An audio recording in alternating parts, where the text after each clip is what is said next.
Sources say the US and Russian leaders discussed proposals for Russia to relinquish tiny pockets of occupied Ukraine in exchange for Ukraine ceding a swathe of land and freezing the front lines elsewhere. So where is the battleground at? Well, I'm joined now by retired Australian Major General Gus McLachlan. Gus, Russia has expanded the amount of territory it controls. It's made a rapid advance recently, and that was just north of Pokrovsk. Can you tell us about that advance? Good morning, Gemma. Yes, the Russians have made quite a dangerous penetration. We call it a salient. They've punched a hole through Ukrainian defences.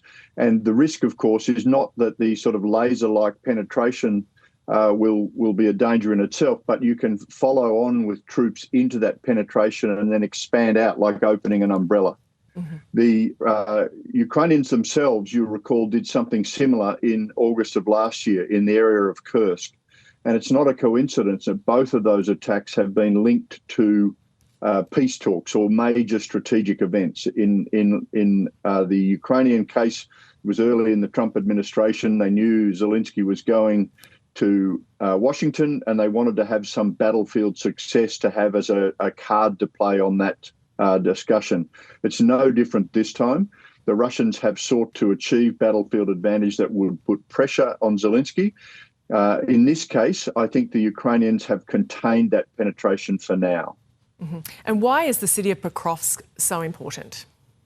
Well, this area falls at the heart of the area that Russia claims that give legitimacy to their invasion.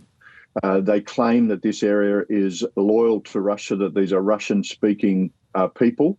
It is also a heavily industrialised area with enormous industrial capacity that could be mobilised by either country.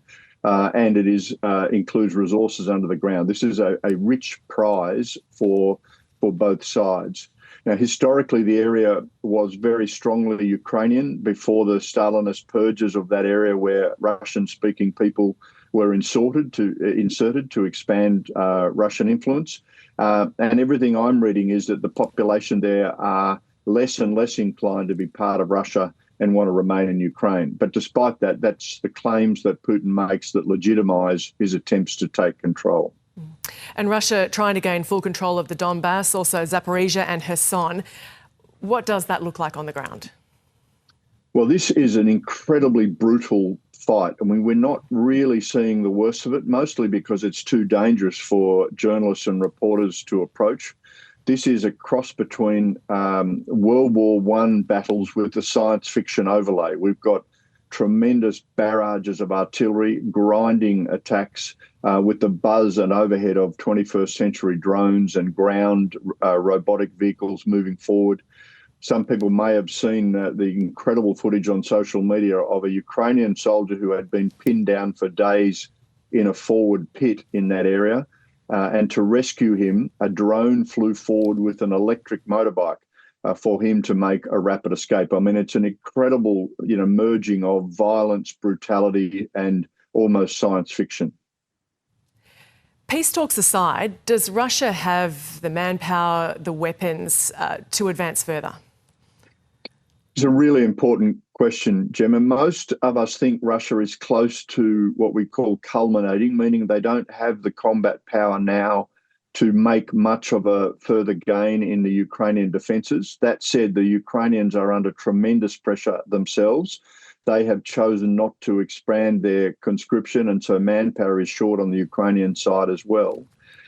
We think what the Russians would like to do is have some sort of cessation of hostilities in Ukraine, but only to rearm and re-equip. And I think that's what is making the rest of Europe nervous. Countries like Estonia, Latvia, Lithuania, they fear that they may be next. So I do think Russia is culminating in the short term, but I don't think they're finished. What do we know of this buffer that Russia says it's trying to achieve? Well, I think this is an attempt for them to expand the legitimacy of their invasion to achieve the terrain or the captured parts of Ukraine that will appease Putin's narrative. The reality is that they have said they won't accept a ceasefire, meaning that fighting will continue right up to the point of any agreement, which of course is quite counter to what you would really do if you were seeking peace. And we're seeing the almost nightly attacks in Ukraine, the attacks on the population by drones and missiles continue.